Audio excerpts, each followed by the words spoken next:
We are now joined by Coach Marucs Freeman and quarterback Riley Leonard and safety Xavier Watts from Notre Dame. As a reminder, the team locker room is also open at this time. Coach Freeman will make an opening statement, and then we'll open up the floor for questions. Coach Freeman? I think I said this after the game, but I'm so proud of this program, the team, for the work they put into obtaining the result that we got tonight. I remind them the last 10 days as we prepared, this will be a 60-plus minute fight. Georgia's been down in 9 games this year, and they find a way to come back and win. And so they had that mentality. Our coaches called the game aggressive. Our players executed, put everything on the line for this university and this football team, and I'm really proud of them. Proud of the way they handled, the events of the last 24 hours. And I want to make sure again, send our condolences on behalf of our university and our football program to everyone that was affected by the tragedy. And, they had to be able to still get ready for this game with the natural emotions that come into each individual that happened after the tragedy. And so I'm proud of the way they prepared. They stayed steady, and they went out and they did a great job. And so with that, we'll open up for questions. Thanks. Please raise your hand, and we'll get a microphone to you. We'll start in the front row on the right side. Yeah, Marcus, you just alluded to the last 24 hours. I'm just curious, in your experience, how extraordinary was the experience and the swing of emotions from maybe the mood of your team yesterday, how you'll address that to getting ready to play this big game today? Yeah. Yesterday morning we woke up and we had heard there was some type of incident. I don't think we all knew the details, but we were getting ready to play a game. And by the time we had a break and we had lunch, we found out that the game was postponed. And then we found out more details. And I think once you found out more details about the tragedy, the emotions took over each individual differently. But they handled it spectacularly, and they prepared. We spent some time together, and I think that's what you do in tough moments. You want to spend time with family, and that's what we are. But they found a way to get prepared for this opportunity and refocus.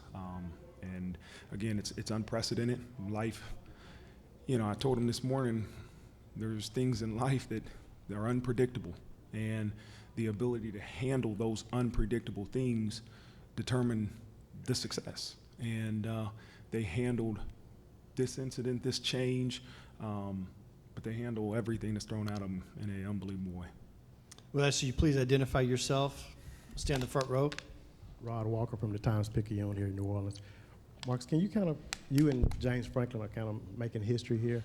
Can you kind of just put in perspective what it means to you to be, one of 2 black coaches in this playoffs? Yeah, it's again, you're very grateful. It's a reminder that you are a representation for many others, and many of our players that look the same way I do. That your color shouldn't matter, right? And that the evidence of your work should.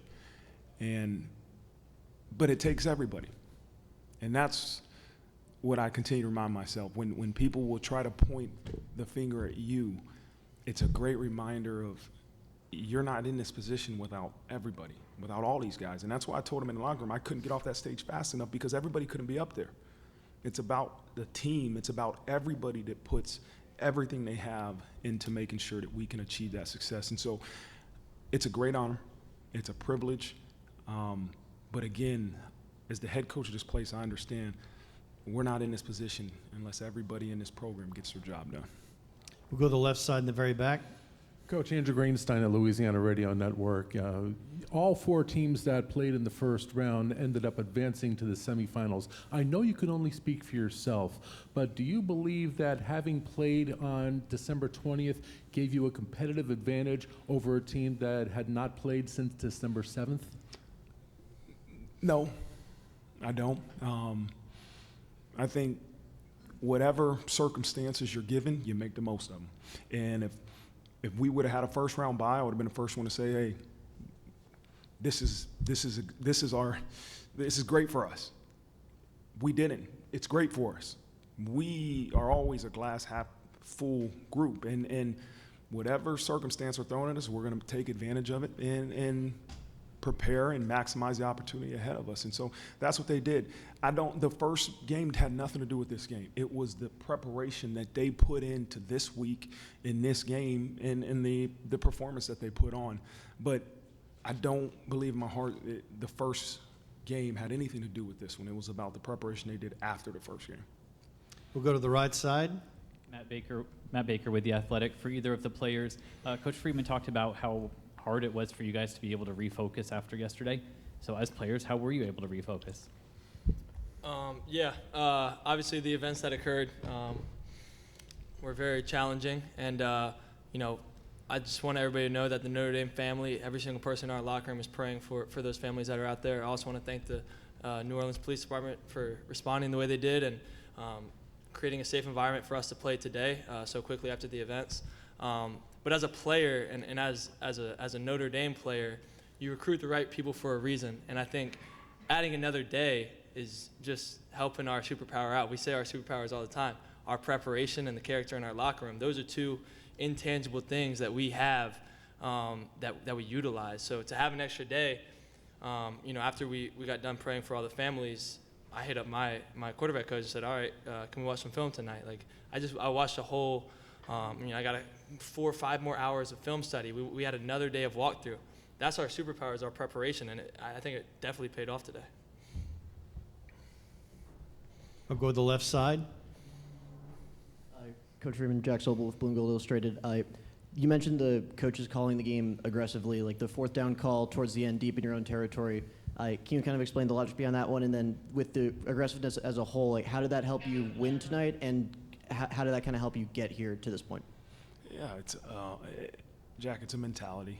That situation that happened in the 4th quarter was something we practiced, and I think the performance is a reflection of that. We had a lot of confidence in the ability to be able to do that, and we had a plan, and that's the aggressiveness in terms of our preparation that I want our program to have, and again, out there when it matters the most. And so that's got to be one of our edges, right, is that we are going to be an aggressive group and not fear making mistakes, not fear, hey, it didn't go your way. We went for it on 4th and 1. We didn't execute. Okay, here we go, defense, and they got to stop. And so that's how I want this group to attack our preparation and attack performance when we have the opportunity. Real quick, he's being humble. That was completely his play, and we were going to do it a different way like 2 days ago. And then he flipped it, and we executed it that way, and it worked. It's our so play. He's being humble Our play. all throughout the year. All right, yeah, you know this guy, but I'll say it for him. Great call, great execution. All right. We'll go to the right side.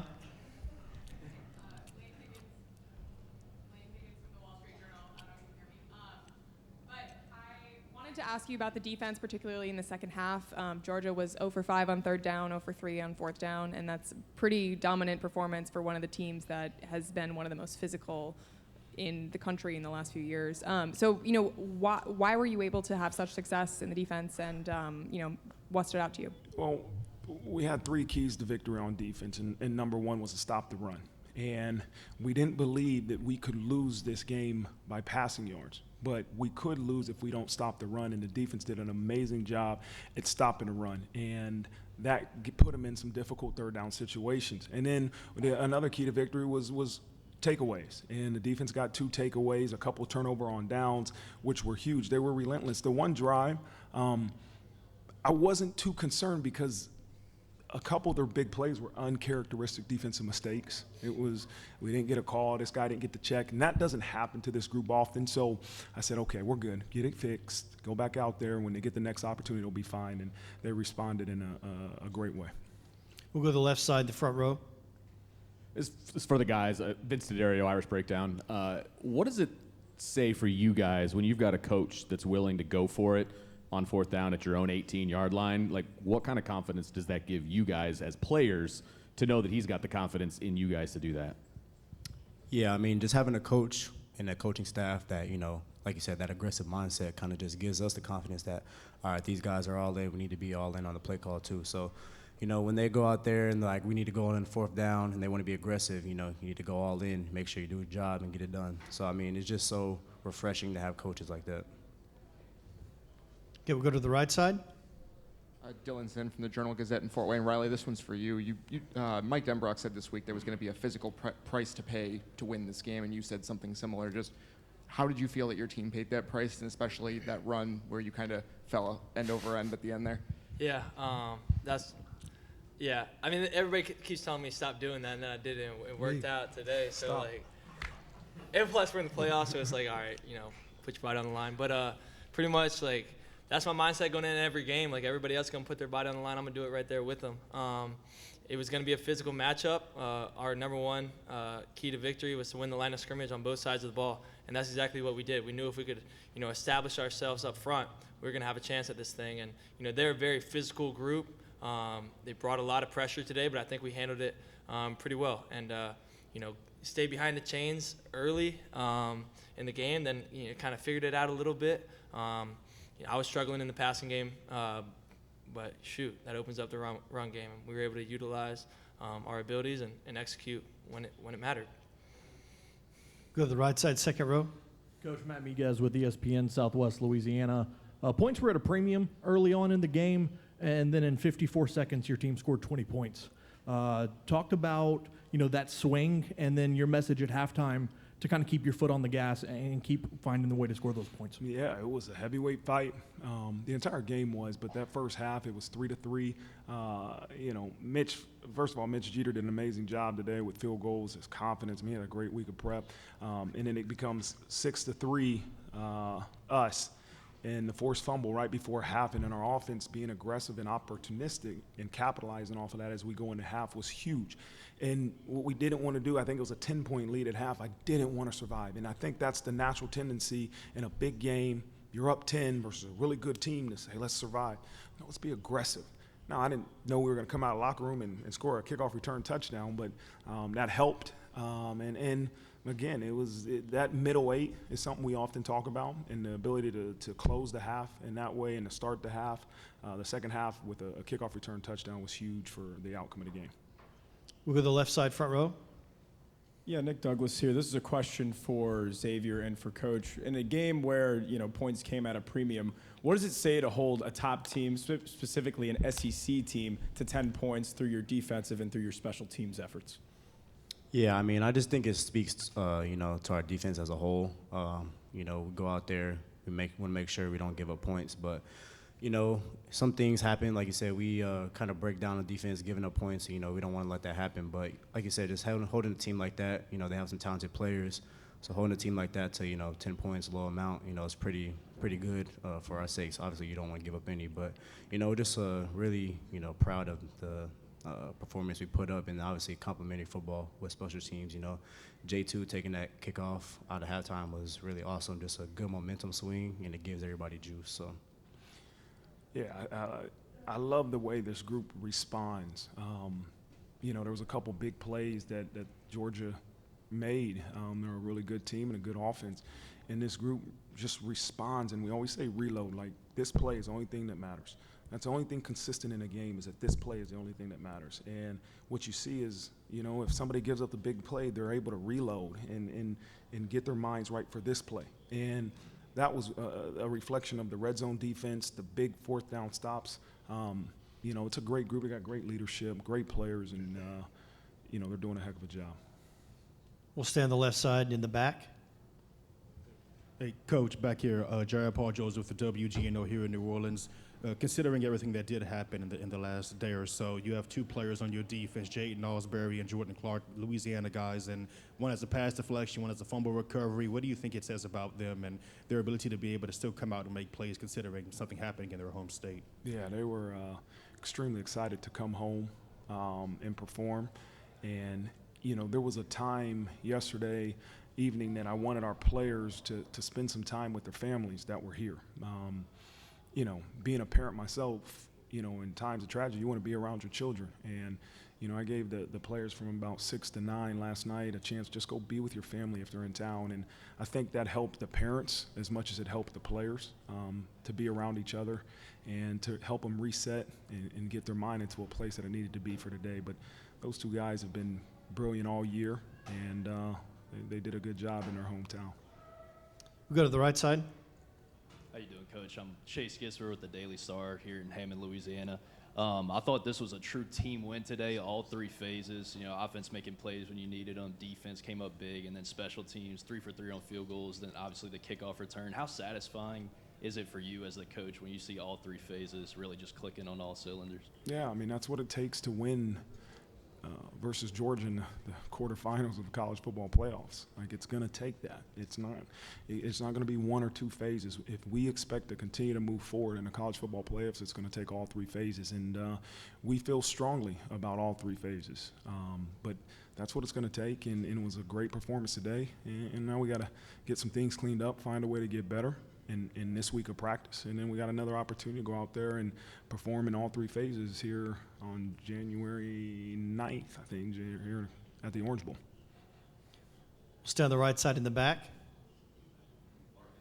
WSBT. I know you're going to turn the page quickly on this, but there are a lot of Notre Dame fans that have been looking forward to a win of this magnitude for a very long time. I'm curious if you sense that when you talk to fans, just how big of a game this is for Notre Dame as a program, and then just personally, how much pride do you take in what you guys have been able to do thus far this year? Pete, the passion that Notre Dame fans have for this place and this football program is tremendous, and that's why a lot of us are here. We want to be at a place that has high expectations, that their fans are passionate about it, the administration and everybody's aligned in terms of putting all their efforts into helping this place succeed. And so it's an honor, and we want it as bad as our fans want it. But what you want doesn't matter. It's what you're willing to do.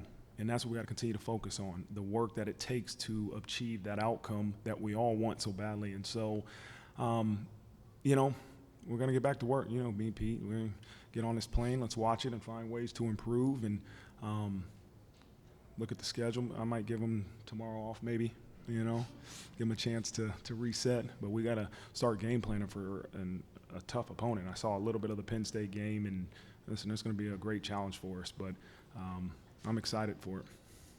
Go on the left side in the back. Hey, Marcus. John Sokoloff with WGNO here in New Orleans. What does it mean to you to be able to make history here in New Orleans by winning college football playoff quarterfinal game, being one of the first teams to ever do it in the sports history? What does it mean to you to be able to do that here in New Orleans? It's an honor. This isn't about me, and I try to make sure that's clear. Like, I'm blessed to be in a position to be the leader of this program, but I am blessed to be around some of the greatest individuals that you could ask for. And these individuals all commit to this place no matter what their role is. And they give everything they can to seeing us have that success. And I'm a part of it. Yes, I'm the leader at times. Yes, I'm the leader. But I'm a part of a big group that we all have to put the work in. And so I hope every person in this program feels a part of that, the record of wins and whatever there is. But I just love being on the journey with these guys. I love motivating them. I love pushing them. I love challenging them in different ways because they just continue to respond in any way that you challenge them. But it's an honor and a privilege and a lot of fun to be on this journey together. We have time for one final question. We'll go to the left side. Marcus and Riley, since RJ's been your teammate for a long time, like after RJ might not have had the regular season that he wanted, like what does it mean to you guys, and what does it say about him to see him make a play of that magnitude that changes the game? Yeah, to speak on RJ a little bit, a lot of people don't understand how good of a person he is and how smart he is and how much of a hard worker he is because he's a mellow guy. He's not going to say much. But if you're ever in the facility, like 5 hours post-practice, he's going to be somewhere doing something to get better.